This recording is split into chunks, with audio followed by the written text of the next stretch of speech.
Bonjour, la vidéo du jour aujourd'hui va être sur les 5 grosses erreurs que l'on peut faire en vaporisation, avec des plantes médicinales bien entendu, Damania, camomille et plein d'autres.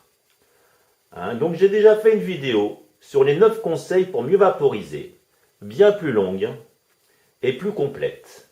Là, c'est une petite vidéo sans prétention, avec un format bien plus court, pour changer un petit peu. Il y a beaucoup de vaporisateurs, vaporisateurs de bureau, vaporisateurs stylo, vaporisateurs à briquet, beaucoup de vaporisateurs pour aussi beaucoup de plantes à vaporiser. Il n'y a pas de problème, on y trouve son compte. Donc on va y aller.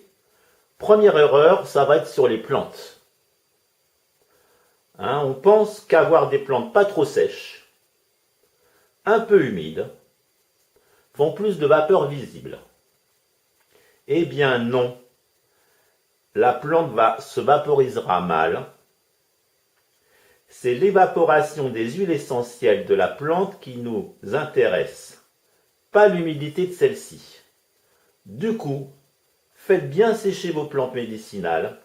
Plus elle sera sèche, plus elle fera de la vapeur, au détriment peut-être des saveurs.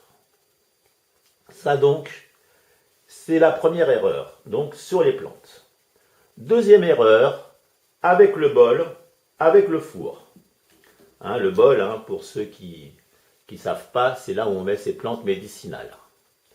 Donc il y a des bols en céramique, en inox, en alu, il y a de tout, avec des vaporisateurs à convection, à conduction, hybride, ou à briquet, c'est encore un peu différent. Donc deuxième erreur avec le bol. On pense que tasser le bol énormément permet d'avoir une session plus longue, plus goûteuse, du fait d'avoir plus de plantes. Eh bien non, le tirage se fait mal et la chaleur du bol se répartit moins bien, surtout avec les hybrides ou même avec les pures convections. Un bol à moitié rempli aussi fonctionne aussi moins bien. La plante tourbillonne à l'intérieur. Du coup, il faut faire un bol bien rempli, modérément tassé, et là, bien homogène, et là, il n'y a pas de problème. C'était donc la deuxième erreur.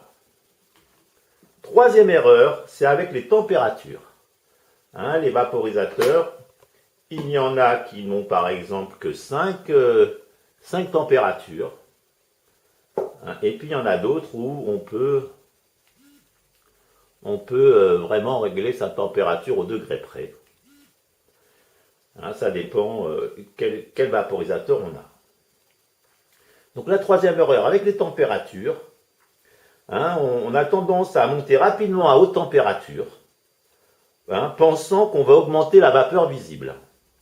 Eh bien non, mieux vaut commencer bien plus bas, bien faire chauffer son vaporisateur une fois que la température est atteinte, le laisser un peu faire chauffer, et du coup, on peut faire donc une session, monter progressivement.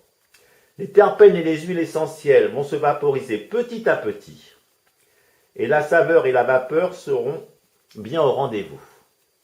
Donc ne montez pas tout de suite, laissez bien chauffer, montez petit à petit, le bol va de plus en plus se chauffer, et la vapeur arrivera même à basse température. Bien sûr, on peut finir à plus haute température pour bien récupérer toutes les terpènes des plantes, ça c'est sûr. Donc ça c'était la troisième erreur, attention à la température. Donc la quatrième erreur, c'est sur la façon de prendre des taffes. Tous les vaporisateurs forcément ont un embout pour aspirer bien sûr. Alors on pense que plus on aspirera fort, et plus on fera de grosses taffes savoureuses et épaisses. Eh bien non, toujours. Avec la vaporisation, c'est tout le contraire. Il faut vraiment aspirer tout doucement sur un filet et longtemps, surtout avec les vaporisateurs hybrides ou à convection.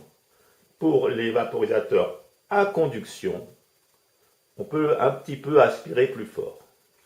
Alors pourquoi? Parce qu'en aspirant fort, eh bien, on refroidit le bol trop rapidement, vu qu'on aspire de l'air frais, et du coup le bol se refroidit et on n'est plus à la bonne température.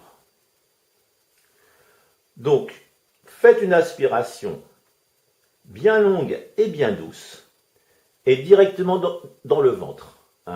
Donc tout le contraire d'une cigarette. Donc faire attention à ne pas refroidir le bol, pour que le bol soit toujours à la température désirée. Ça, c'était la 4e erreur. 5e erreur.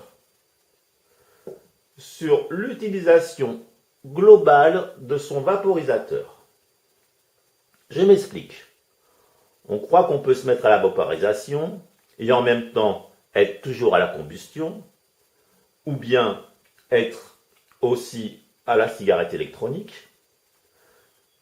et de faire tout l'un, l'autre. Eh bien non. Avec la vaporisation, il n'y a pas de partage. Le corps et l'esprit doivent être monopolisés juste pour la vaporisation. Il faut une période d'adaptation, plus ou moins longue, pour bien l'apprécier.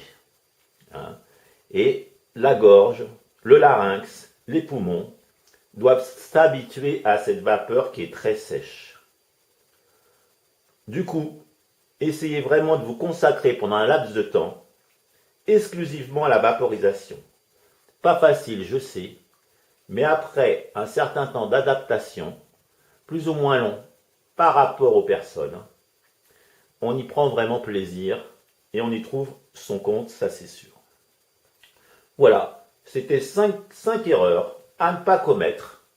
Alors c'est sûr qu'avec les 9 conseils, ça se ressemble un petit peu. Mais là, je voulais faire un format très rapide. Et puis vraiment quelque chose vraiment pour peut-être les débutants, pour bien saisir quand même ce que c'est la vaporisation et donc ces grosses erreurs à éviter.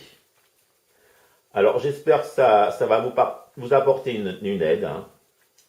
Et puis pour en savoir plus sur la vaporisation, rendez-vous sur ma chaîne, bien sûr. N'oubliez pas de participer, si le cœur vous en dit, de vous abonner, si vous voulez. Et puis, bonne fin de week-end, et je vous dis à dimanche prochain, sûrement, comme d'habitude. Allez, à la prochaine!